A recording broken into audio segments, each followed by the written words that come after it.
तो बता दें कि यूपी दौरे पर राष्ट्रपति रामनाथ कोविंद, चलिए आपको दिखाते हैं सीधे लाइव तस्वीरें। उत्तर प्रदेश को सुशासन, कानून का राज, विकास और हर समाज के तबके को, गरीब के अंतिम छोर के व्यक्ति को मान सम्मान स्वाभिमान से जीने का हक दिया। माफिया और गुंडई पर विराम लगाने का काम किया। ऐसे यशस्वी मुख्यमंत्री और जिनके आज जन्मदिन भी है, बड़े गौरव की बात है। तालियों की गड़गड़ाहट के साथ हम लोगों का स्वागत करें।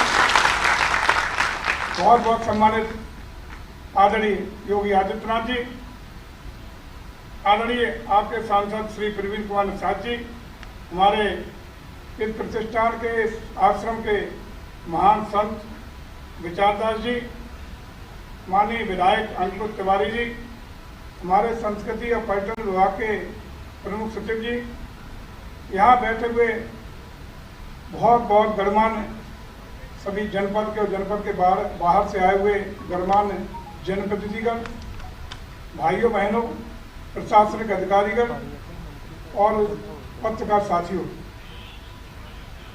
आज ही के दिन, आज के ही महीने में 28 जून 2018 को आदरणीय प्रधानमंत्री माननीय नरेंद्र भाई मोदी जी के कर कमलों से जिन परियोजनाओं के शिलान्यास के कार्यक्रम संपन्न हुए थे, लगभग 4 साल के बाद ये गौरवशाली क्षण है कि भारत के महामहिम राष्ट्रपति के द्वारा उन कार्यों का लोकार्पण कर आपको सुपुर्द करने का ये अवसर है। इस अवसर पर मैं आप सब लोगों को हृदय से बधाई और शुभकामनाएं देता हूँ। और ऐसे महान संत जिनके विचार आज भी प्रासंगिक हैं, जिन्होंने मैं से हम बनाने का काम किया, जिन्होंने एक ही अपने वाक्य के द्वारा पोथी पर पढ़ जन्म हुआ पंडित भया न कोय, ढाई अक्षर प्रेम का पढ़े तो पंडित होए। उस समय जब हिंदू और मुसलमान के बीच में बड़ी खाई थी, उसके पाटने का, इन्हीं के प्रेम की भाषा में जो संदेश देने का काम किया समाज को, आप समाज के तक गए। और पहला मैं समझता हूँ कि हिंदुस्तान का ऐसा प्रतीक है का एक और उनकी समाधि स्थल है तो दूसरी ओर उनका मजार स्थापित है। दोनों ही वर्ग और धर्म के लोग समान रूप से उनको सम्मान देने का काम तब से 600 वर्षों से लगभग आज तक देते चले आ रहे हैं। मैं समझता हूँ कि भारत की संस्कृति को, भारत की सभ्यता को, भारत की सामाजिक समरसता को और सामाजिक ताने बाने भारत सरकार की योजना है, उसके अंतर्गत निर्मित एग्जीबिशन हॉल, इंटरप्रिटेशन सेंटर, इनका लोकार्पण आपके कार्यक्रमों द्वारा होना है। मैं अत्यंत आदर और विनम्रता के साथ माननीय राष्ट्रपति महोदय से अनुरोध करूंगा, कृपया बटन दबाकर इन दोनों परियोजनाओं का लोकार्पण करें। माननीय राष्ट्रपति महोदय, वो समय है, ये वो समय है जिसके साक्षी हम सब बनना चाहते हैं।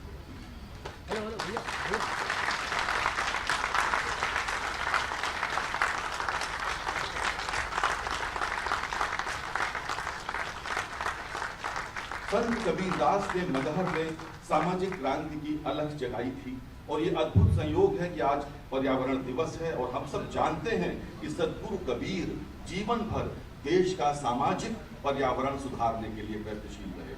माननीय राष्ट्रपति महोदय, आपकी अनुमति से अब हम एक लघु फिल्म प्रदर्शित करना चाहते हैं जिसका निर्माण उत्तर प्रदेश सरकार के संस्कृति और पर्यटन विभाग ने किया है। तो आइए देखते हैं ये फिल्म। संवत 1575 कियो मघर को कौन, माघे सुदी एकादशी रलियो पौन में पौन।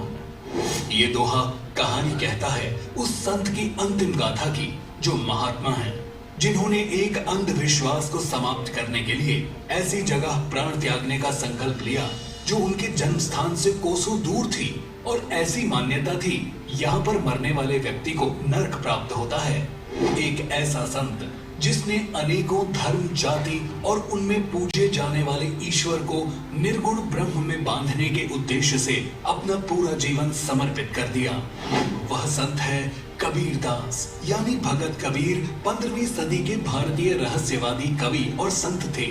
संत कबीर ने समाज में व्याप्त कुरीतियों, अंधविश्वास, पाखंड पर करारा प्रहार किया। उनके दोहों में पूरी मानव जाति के कल्याण का मार्ग छिपा हुआ है। भारत के माननीय प्रधानमंत्री श्री नरेंद्र मोदी जी की प्रेरणा एवं उत्तर प्रदेश के यशस्वी मुख्यमंत्री योगी आदित्यनाथ जी के दिशा निर्देश अनुरूप संत कबीर जी की निर्वाण स्थली मगहर जनपद संत कबीर नगर में संस्कृति विभाग उत्तर प्रदेश द्वारा संत कबीर अकादमी का निर्माण कराया गया है।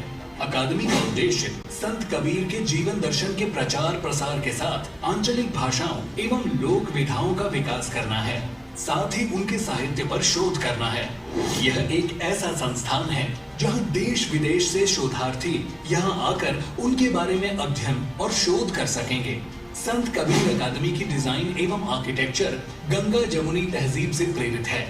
अकादमी लगभग 3 एकड़ में बनाई गई है, जिसमें ऑडिटोरियम, पुस्तकालय व वाचनालय, प्रशासनिक भवन, हॉस्टल, म्यूरल गैलरी, अधिकारियों एवं कर्मचारियों के रहने के लिए आवास का निर्माण किया गया है।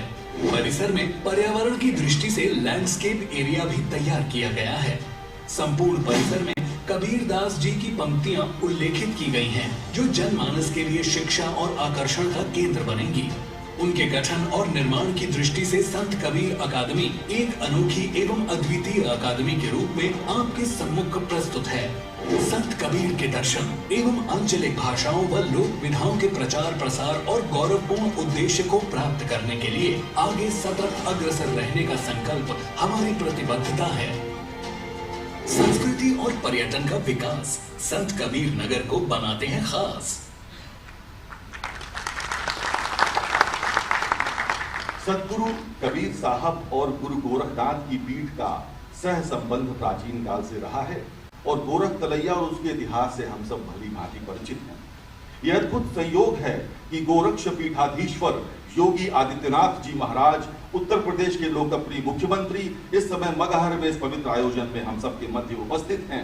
मैं उनसे अत्यंत विनम्रता पूर्वक अनुरोध करता हूं, कृपया अपने उद्बोधन के लिए पधारें। माननीय मुख्यमंत्री महोदय।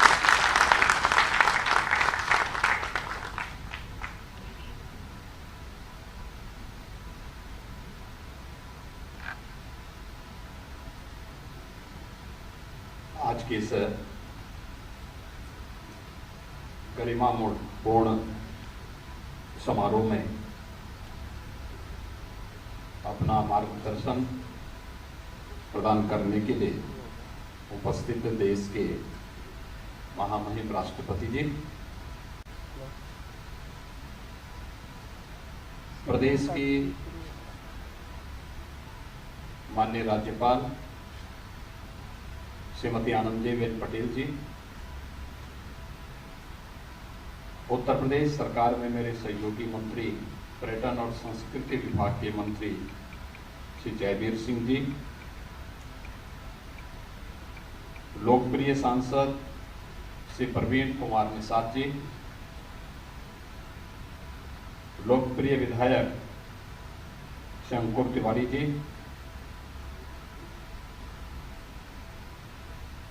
कबीर मठ के श्री महंत श्री विचारदास जी महाराज, हमारे सभी माननीय जनप्रतिनिधिगण, जनपद संत कबीर नगर से जुड़े हुए सभी गणमान्य महानुभाव और उपस्थित भाइयों बहनों,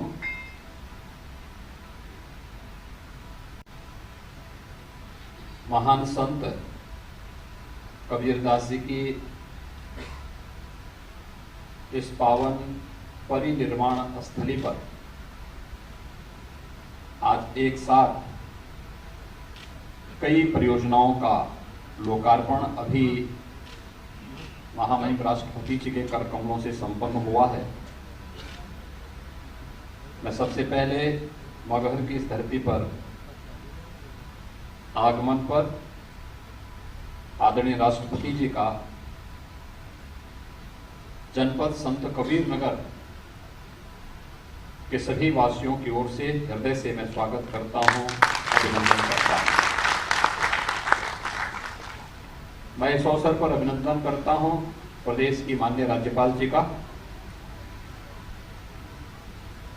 जिनका मार्गदर्शन और जिनका सक्रिय सहयोग उत्तर प्रदेश के विकास के लिए निरंतर हम सबको प्राप्त होता है।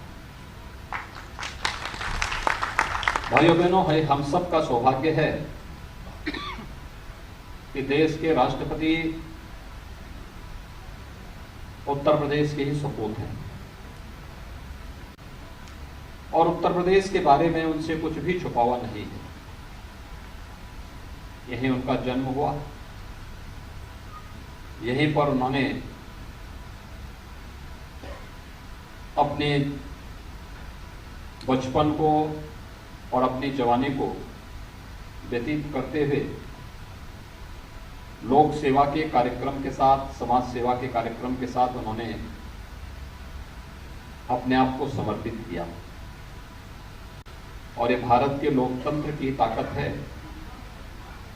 एक सामान्य गांव में जन्म लेकर, एक सामान्य छोटे से गांव में जन्म लेकर, सामान्य परिवार में जन्म लेकर देश के सर्वोच्च संवैधानिक पद पर जाकर के पूरे देश का मार्गदर्शन करना और दुनिया के सबसे बड़े लोकतंत्र का लोहा दुनिया के सामने प्रस्तुत करना, यह आज जो संभव हो पाया है, ये भारत के लोकतंत्र की ही सबसे बड़ी ताकत है।